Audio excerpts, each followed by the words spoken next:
Hi, I'm Ivan Zoot. I'm the Director of Education and Training with the Andis Company, and welcome to another edition of Andis Tool Tips on the web. You know, I got a question on the Andis website through Ask the Expert. That's our opportunity on the web for you to click and type questions, and they all go to me, and I try to answer them all within 24 hours. But I got a question the other day. The question was, hey, Ivan, what do you do with that adjustment lever thingy that's on the side of the clipper like that? And I think there's a lot of people asking that same question, so I just wanted to take a minute today and give you a quick answer. This is called an adjustable blade clipper because it features a clipper blade adjustment.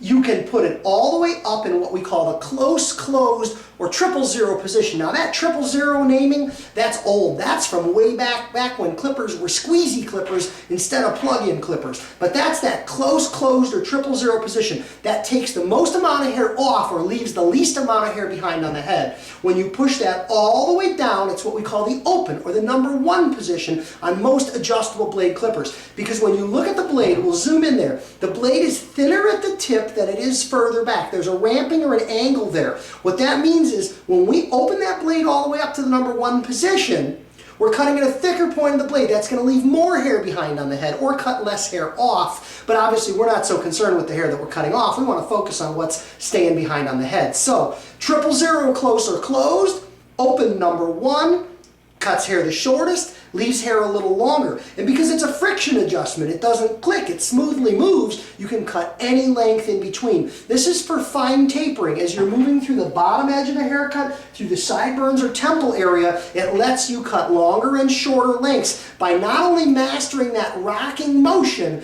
but also making the subtle adjustments in the taper adjustment lever to control the length of hair you leave behind. Now, I always say there's a lot of difference between 000 and #1, but when you look at the thickness of the blade, that blade's not very thick to begin with, and it's not a whole lot thicker further back. But when you talk about short, close, tight, precision hair cuttings, not a lot of hair is a lot of hair. So 000 close or closed, open #1, adjusting and tapering, rocking motion. That's the secrets of the clipper blade adjustment lever. Thanks for tuning in. Check us out at andis.com. You know there's great information there, and we'll see you again back here another time. Have a great day.